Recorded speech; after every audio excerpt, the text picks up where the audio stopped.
Hello friends, எல்லாருக்கும் வணக்கம். இன்றைக்கி நம்ம சேனலில் கருவேப்பிலையை எப்படி ஃப்ரிட்ஜ் யூஸ் பண்ணாமல் ஸ்டோர் பண்ணி 1 மாதம் இல்லை 2 மாதம் கூட நம்ம வச்சுக்கலாங்கிறது தான் பார்க்க போகிறோம். ஒவ்வொரு டிப்பாக பார்க்கலாம். ஃபஸ்ட்டு நான் என்ன பண்ணியிருக்கேன்னா, இந்தமாரி ஜூஸ் குடித்த மிச்சம் பாட்டில் மட்டும் இருக்குல்ல, ஸோ அதை கட் பண்ணி எடுத்திருக்கேன்.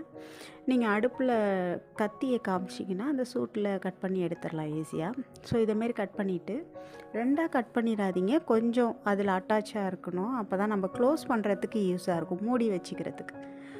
ஒரு 1/4 பங்கு அந்த பாக்ஸில் 1/4 பங்கு நான் தண்ணி ஊற்றிக்கிறேன். பாருங்கள், இந்தளவுக்கு தான். ஸோ இந்தளவுக்கு ஊற்றிக்கிங்க. ஊற்றிக்கிட்டு நம்ம கறி லீஃபை இதேமாரி அந்த காம்பு பகுதி அந்த தண்ணியில் படுற மாதிரி அடுக்கி எடுத்துப்போம். இதேமாரி அடுக்கி எடுத்துக்கங்க. அந்த காம்பு பகுதி நம்ம தண்ணியில் வைக்க போகிறோம். ஸோ அதனால் நம்ம எல்லா காம்புமே ஈவனாக இருக்கிற மாதிரி அடுக்கி எடுத்துக்கிட்டு அதுக்கு பிறகு என்ன பண்ண போகிறோம்னா, அந்த தண்ணியில் அந்த பாக்ஸுக்குள்ளார தண்ணி படுற அளவுக்கு நம்ம வைக்க போகிறோம். இதேமாரி ஈவன் பண்ணிக்கிட்டு இந்த பாக்ஸுக்குள்ளார தண்ணியில் படுற மாதிரி எல்லா காம்பும் இந்த தண்ணி பகுதியில் படுற மாதிரி வச்சுட்டு நம்ம இந்தமாரி க்ளோஸ் பண்ணி வச்சுக்கலாம். இதேமாரி க்ளோஸ் பண்ணிவிட்டு நீங்கள் கிச்சன் ஓரமாக வச்சுக்கலாம். நீங்கள் உங்களுக்கு எப்போ சமையலுக்கு தேவைப்படுதோ அந்த நேரங்களில் நீங்கள் எடுத்துக்கலாம்.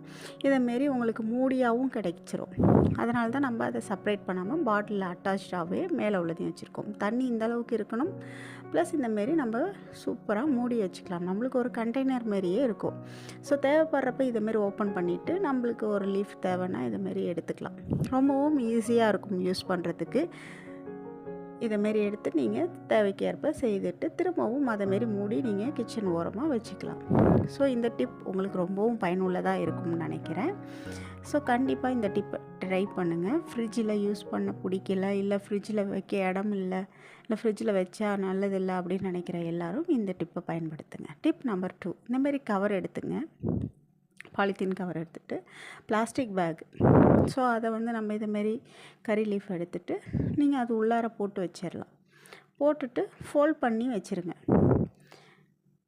பேக்கை நல்லா ஃபோல்ட் பண்ணி வைக்கிறனால என்ன ஆகும்னா, அதில் ஒரு கறி லீஃப் நம்ம ஃபோல்ட் பண்ணுறப்ப வேர்க்க ஆரம்பிக்கும். அந்த தண்ணி எவாப்ரேட் ஆகாமல் அது உள்ளாரே ஸ்டோர் ஆகி, ஸோ அது என்ன பண்ணுன்னா லீஃபை க்ரீனிஷாகவே வச்சுக்கும், காஞ்சி போகாமல் பாதுகாக்கும். ஸோ இதேமாரியும் நீங்கள் யூஸ் பண்ணலாம். ஸோ அடுத்த டிப் என்னன்னா, இதேமாரி ஒரு பாக்ஸு நான் அதில் ஒரு குட்டியாக ஹோல் போட்டிருக்கேன். நீங்கள் இதை நைஃப் யூஸ் பண்ணியே இதுவும் போட்டுக்கலாம். ஸோ அந்த பாக்ஸில் ஒரு கிளாத்து, இந்த கிளாத்தை என்ன பண்ணுறோன்னா ஈரமாக்கிக்கிறோம். தண்ணி பட்டுட்டு புழிஞ்சிட்டு ஃபுல்லாக தண்ணி எதுவுமே இல்லை, நல்லா புழிஞ்சிட்டேன். இப்போ அதோட ஒரு பகுதியை நல்லா மடிச்சுட்டு ஒரு பகுதி பாக்ஸ்குள்ளாரையும் இன்னொரு பகுதி நம்ம வெளியிலையும் விடுறோம். இதேமாரி ஒரு பாக்ஸ் அளவுக்கு உள்ளாரையும் இன்னொரு அளவு அதை மூடுற அளவுக்கு வெளியிலையும் இப்படி வச்சுக்கிட்டு இதில் நீங்கள் ஸ்டோர் பண்ணி வைக்க போகிறோம். எப்படி பண்ணி வைக்க போகிறோம்? அந்த கறி லீஃபை ஒன்று ஒன்றா நீங்கள் இந்தமாரி உருவி எடுத்துக்கணும். ஸோ எல்லாத்தையும் உருவி குச்சோடு வைக்கக்கூடாது. இந்த மெத்தடில் குச்சோடு வச்சிங்கன்னா உங்களுக்கு பாக்ஸை மூடுறதும் சிரமம், நிறைய ஸ்டோர் பண்ண முடியாது பாக்ஸுக்குள்ளார அதேமாரி வைக்கிறப்ப. ஸோ இதேமாரி உருவி எடுத்து வச்சுக்கிட்டிங்கன்னா எவ்வளோ வேணாலும் நீங்கள் யூஸ் பண்ணலாம். இதில் எப்படி நல்லா க்ரீனிஷாக இருக்குன்னா, அந்த துணியில் உள்ள ஈரப்பதம் என்ன பண்ணுன்னா, அதை அப்படியே லீஃபை காய விடாமல் நல்லா ஒரு சில்லுன்னு ஒரு ஃபீல் கொடுத்து அது அப்படியே நல்லாயிருக்கும். நான் இந்த மெத்தடுமே பயன்படுத்தியிருக்கேன்.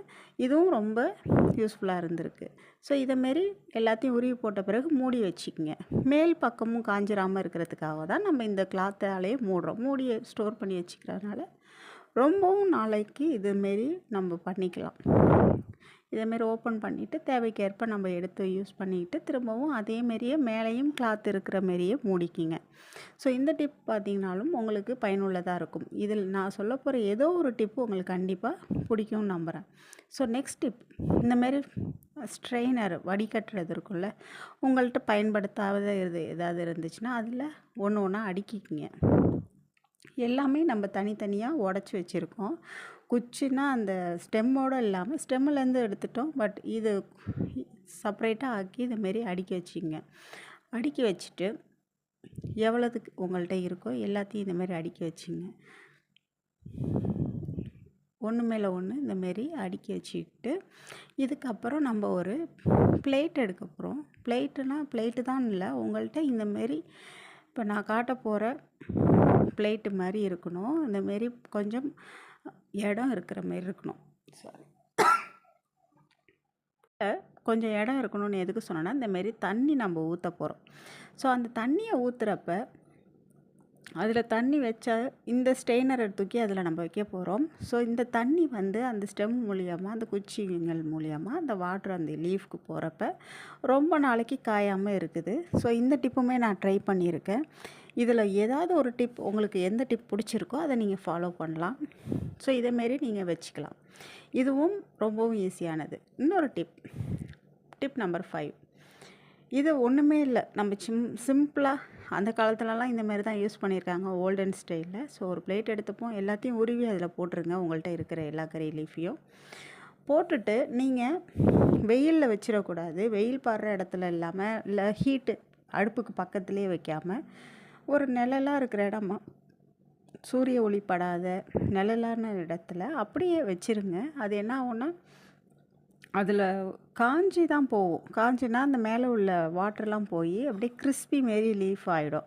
அழுவி போகாது. அந்தமாரி நம்ம ஒரு பிளேட்டில் போட்டு வைக்கிறப்ப இந்த கிறிஸ்பியாக இருக்கிறத வந்து நீங்கள் நிறைய பர்பஸ்க்கு யூஸ் பண்ணலாம். வீணாகவே பல மாதம் ஆனாலும் வீணாகவே போகாது. இதுமாரி பிளேட்டில் பரப்பி இப்படியே வச்சிடுறப்ப ரொம்ப நாளைக்கு நம்ம யூஸ் பண்ணலாம். அந்த கறி லீஃபோட குணம் கொஞ்சம் கூட மாறாது. நீங்கள் எப்படி பச்சையாக யூஸ் பண்ணுவீங்களோ அதேமாரியே இருக்கும். அடுத்த டிப், இதேமாரி ஒரு பாக்ஸ் எடுத்திருக்கேன்.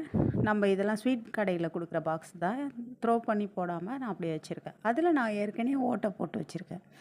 இதுவும் ஏதாவது ஒரு குச்சி இருந்துச்சுன்னா அதை நீங்கள் அடுப்பில் காமிச்சிட்டு ஈஸியாக போட்டுக்கலாம். அதேமாரி காமிச்சிட்டு நான் ஏற்கனவே போட்டு வச்சுருக்கேன். ஸோ அதை இந்த ஹோலில் ஒவ்வொரு ஹோல்லையும் ஒரு குச்சாக நீங்கள் போட்டு வைங்க. நான் வீடியோ பர்பஸ்க்காக அதிக ஹோல் போடல. நீங்கள் உங்களுக்கு தேவைப்படுற அளவுக்கு நீங்கள் பெரிய பெரிய ஹோலாக கூட போட்டுக்கலாம். நான் ஒன்று சொருகிற மாரி போட்டிருக்கேன். அதுமாரி இல்லாமல் நீங்கள் ஒரே ஹோலில் ஒரு 3-4 சொருகிற அளவுக்கு கூட நீங்கள் ஹோல் போட்டுக்கலாம். இது இவ்வளோ சைஸில் தான் இருக்கணும்லாம் அவசியம் இல்லை. நீங்கள் எந்த அளவுக்கு தேவையோ அந்தளவுக்கு போடலாம். ஒவ்வொரு ஹோல்லையும் நம்ம இதேமாரி அரேஞ்ச் பண்ணிவிட்டு, அந்த காம்பு பகுதி எப்பொழுதும் எப்படி இருக்கணும்னா, இந்தமாரி பார்த்தா கீழே எல்லாம் வெளியில் இருக்கிற மாதிரி இருக்கணும். லீஃப் மட்டும் மேலே இருக்கணும். அதை என்ன பண்ண போகிறோம், முன்னாடி மெத்தடில் உள்ள மாதிரியே தண்ணி ஊற்றின பிளேட்டில் ஃப்ளோட் பண்ண விட்றோம். இதுமாரி மிதக்கிறனால என்ன ஆகும்னா, அந்த காம்பு மட்டும்தான் தண்ணியில் இருக்கும், இலை மேலே இருக்குது. ஸோ அந்த காம்பு வழியாக அதுக்கு தேவையான அளவுக்கு தண்ணி கிடச்சிரும். ஸோ அதனாலையும் இந்த லீஃப் வந்து பார்த்திங்கன்னா அதிக நாளுக்கு வாடாமையும் அதிக நேரம் நல்லாவும் இருக்கும். இதில் ஏதோ ஒரு டிப் உங்களுக்கு கண்டிப்பாக பிடிச்சிருக்கும்னு நம்புகிறேன். எந்த டிப் பிடிச்சிருந்தாலும் அதை ஃபாலோ பண்ணுங்கள். கண்டிப்பாக எங்கள் சேனலுக்கு தொடர்ந்து ஆதரவு தாருங்கள். நன்றி, பாய்.